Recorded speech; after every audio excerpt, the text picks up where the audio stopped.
Okay. I'm one of those easily distracted photographers. Amelia Forman has been described both as her mother's muse and an animal whisperer. I wrote this when I was 13, and it hasn't been edited or anything. This is just exactly how I wrote it. So I was 3 years old when I first looked into a chimp's eyes. Mom told me, "You two fell off the chair hugging." My mom, Robin Schwartz, is a photographer. I am her model. Robin Schwartz is an assistant professor at William Patterson University. Her work has appeared in the New York Times, Vogue, Time Magazine, and National Geographic. Her photographs are in museums, and she has a Guggenheim. I photograph animals that I relate to, so when I photographed strays, I was sort of like a stray. After the dogs, I photographed primates, and then I had Amelia, who I didn't want to be separated from in any way, and she seemed to have an affinity for animals, but also when we took her home from the hospital, my cat sat on top of her. She's used to being with animals. The work was so quirky. My take on the photographs was really that there is this possibility of a wild space where animals and people can be equal. There was a fair, and there was a chimpanzee named Ricky, and I went there and I talked them into letting me photograph, and my husband and Amelia came with me, and Amelia sat with them. They took to each other, they hugged each other, and I photographed, and that's the cover of my third book, Amelia's World. Monkeys, of course, are always my favorite. The monkey necklace here, but monkeys are so human-like, and then so much more too. It's just amazing watching them do little human-like things that you'd see yourself do.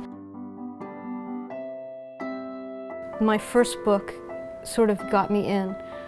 It vetted me because animal people trust me. When you're with animals, you have to communicate with them because otherwise you won't get the photo. And I remember just looking into a baby chimp's eyes, and there's nothing like it. It's like an instant connection the moment you hold her. I think it's been a wonderful experience for Amelia to grow up in this project and to have the experience of meeting all these exotic and wonderful animals and really travel and experience the world in a very special way. Along with school and partnering with her mom, Amelia works part-time in a Hoboken shoe repair shop, just a short walk from home. I've seen her books. I just saw the pictures that they took with the monkeys. I've seen a lot of the pictures. I think her mom is a great photographer. Send us a message? No, then you're just sharing the link to someone else. I think that we're all the same, people and animals. I mean, I know there are differences, but I want to look for the similarities. And I don't want to try to figure out how we're different. I'd rather try to figure out how we're the same. I can't really remember a time when I haven't done this, so I don't know what it'd be like not to do this. I'm going off to college soon, so I guess we'll stop and I'll just take it as it goes, but it's just been my life. This could be the end because I feel Amelia will go on internships and go abroad, and so these might be my last few times doing this.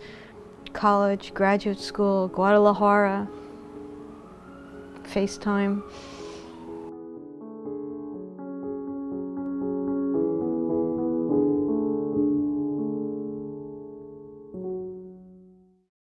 The New Jersey State Council on the Arts, encouraging excellence and public engagement in the arts since 1966, is proud to co-produce State of the Arts with Stockton University, New Jersey's distinctive public university.